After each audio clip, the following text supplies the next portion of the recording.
Hello welcome you all in the Python programming tutorial number 15। आज के tutorial में हम प्रीवियस कॉन्सेप्ट्स को यूज़ करके कैलकुलेटर बनाएंगे जो हमने पिछले ट्यूटोरियल में पाइथन का डिसीजन कंट्रोल स्ट्रक्चर पढ़ा था यूजिंग इफ़ एल्फ एल्स। उसकी मदद से आज हम बेसिक कैलकुलेटर बनाना सीखेंगे। तो चलिए प्रॉब्लम पढ़ते हैं कि प्रॉब्लम में क्या गिवन है, उसके लिहाज से हम फिर लॉजिक बिल्डिंग स्टार्ट करेंगे अपनी। आपके पास जो गिवन प्रॉब्लम है वो क्या है? Develop a Python program to build a basic calculator using if elif else, also ask user to input numbers and operator too. अच्छा, इसमें जो पहली बात हमें बताई गई है ये बताई गई है कि हमें कैलकुलेटर बनाना है। किसकी मदद से बनाना है? इफ़ एल्फ एल्स की मदद से बनाना है। ठीक है, उसके बाद आपको कहा गया है कि आपने इनपुट क्या लेना है यूज़र से, नंबर्स भी यूज़र से लेने हैं और उसको एडिशन, सब्ट्रैक्शन, मल्टीप्लिकेशन, डिवीजन कोई भी ऑपरेटर परफॉर्म करवाना है वो भी आपने यूज़र से ही लेना है इनपुट। ठीक है, तो मतलब इधर ज़्यादा काम यूज़र का है, वो हमें सब इन्फॉर्मेशन प्रोवाइड करेगा, हम उसको जस्ट रिज़ल्ट शो करवाएंगे। ठीक है, तो चलिए शेल की तरफ चलते हैं। मैंने फ़ाइल ऑलरेडी क्रिएट की हुई है आपके सामने, तो चलिए कोड स्टार्ट करते हैं। सबसे पहले आपको क्या लेना है? इनपुट लेना है यूज़र से। तो पहले मैं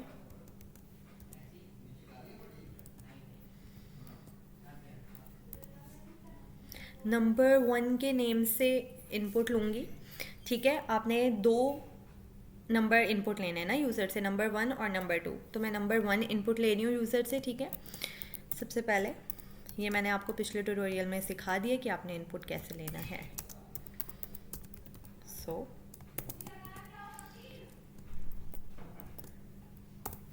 similarly, for the sake of time saving, I just copy it and then paste.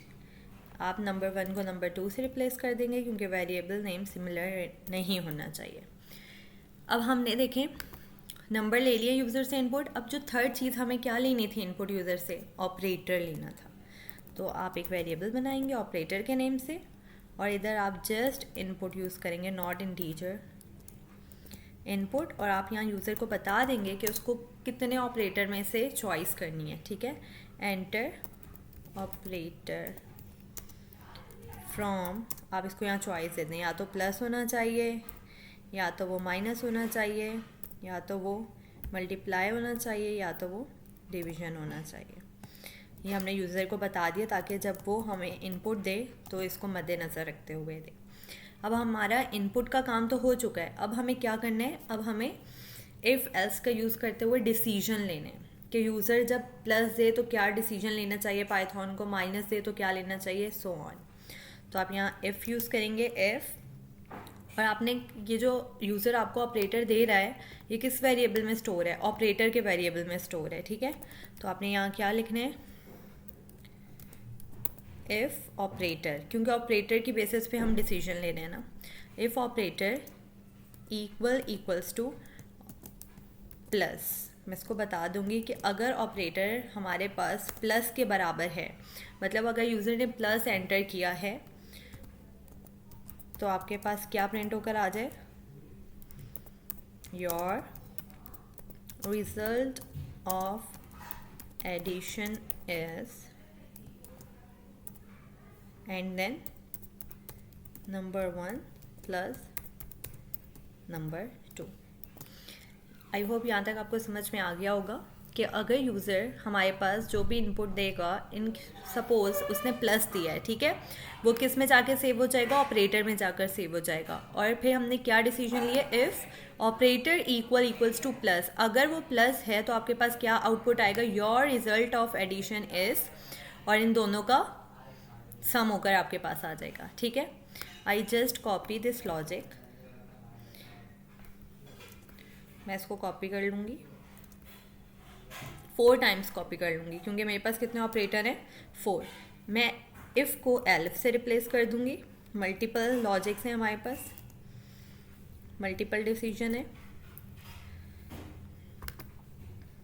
ठीक है, अब आपके पास क्या है? यहाँ पे ऑपरेटर माइनस हो जाएगा, अगर वो माइनस है तो यहाँ पे भी क्या हो जाएगा? सब्ट्रैक्शन हो जाएगा, subtraction, and then number 1 minus number 2. Similarly here I will replace it by multiplication, variable 2 and then यहाँ पे ऑपरेटर भी चेंज करना होगा। सिमिलरली हियर आपको यहाँ पे डिवीजन से रिप्लेस करना है इसको। यहाँ पे आपने टेक्स्ट भी चेंज करना है क्योंकि आपके पास आउटपुट के वक्त प्रिंट होकर आएगा, और यहाँ पे आपको ऑपरेटर भी चेंज करना है। अच्छा, अब ये सारी हमने लॉजिक बिल्डिंग कर ली है कि अगर वो प्लस देगा तो ये होगा, माइनस देगा तो ये होगा, मल्टीप्लाई देगा तो ये होगा, डिवीजन देगा तो ये होगा। अब एक लास्ट चीज़ हमारे पास रहती है, वो क्या है? Default case. डिफ़ॉल्ट केस के लिए आप क्या प्लेस करते हैं? Else print.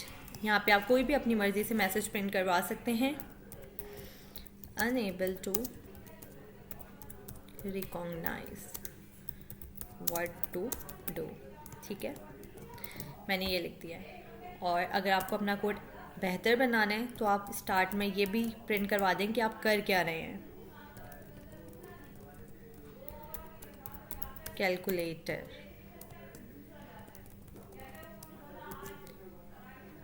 ये आपके पास पूरा कोड तैयार हो चुका है। लेट्स एग्जीक्यूट इट, और हम पांचों कंडीशन के लिए इसको जज करेंगे। ठीक है। अच्छा, ये आपके पास एरर क्यों आ रहा है? ये आपके पास एरर इसलिए आ रहा है क्योंकि यहाँ मैंने इसको क्लोज़ नहीं किया था। सिमिलरली इसको यहाँ पे मुझे क्लोज़ करना होगा क्योंकि वो पूरी स्ट्रिंग कंसीडर हो रही थी। ठीक है,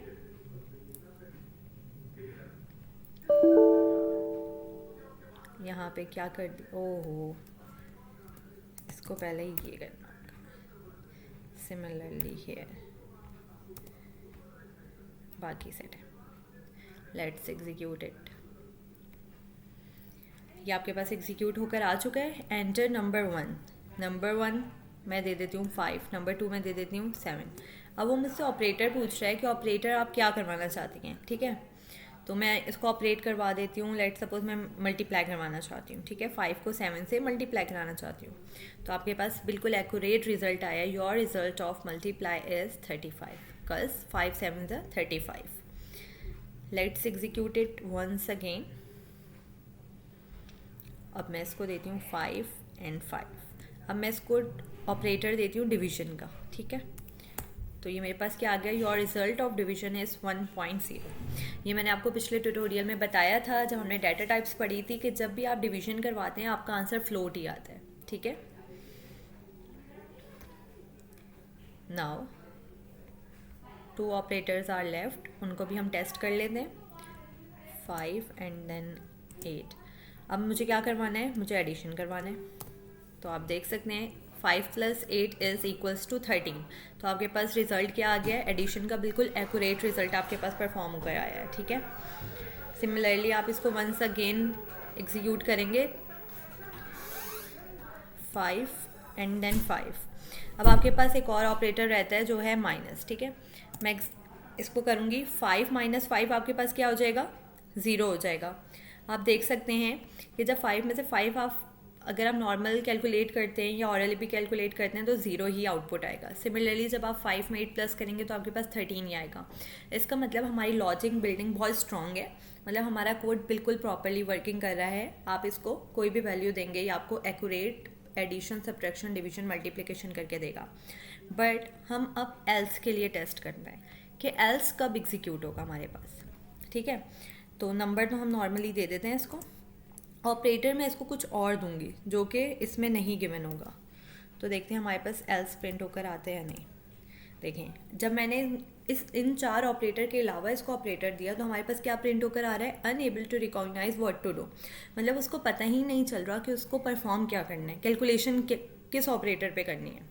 तो आप देख सकते हैं हमने इस ट्यूटोरियल में जो पढ़ा है, हमने इस ट्यूटोरियल में देखा है कि हम कैसे बेसिक कैलकुलेटर बना सकते हैं डिसीजन कंट्रोल स्ट्रक्चर को यूज़ करके पाइथन की। एडिशन अभी हमने लिमिटेड ऑपरेशंस रखे हैं। ठीक है, प्लस, माइनस, मल्टीप्लाई, डिवाइड। आप चाहे तो इसको मज़ीद बढ़ा सकते हैं, पावर के लिए कर सकते हैं, रूट के लिए कर सकते हैं, मल्टीपल ऑप्शन आप इसको दे सकते हैं। ठीक है, तो आज का ट्यूटोरियल हम यहीं तक रखते हैं। बाकी इफ़ एल्स के हम मज़ीद प्रैक्टिस प्रॉब्लम नेक्स्ट ट्यूटोरियल में करेंगे। Thank you for watching. Please like and subscribe my channel. Thank you.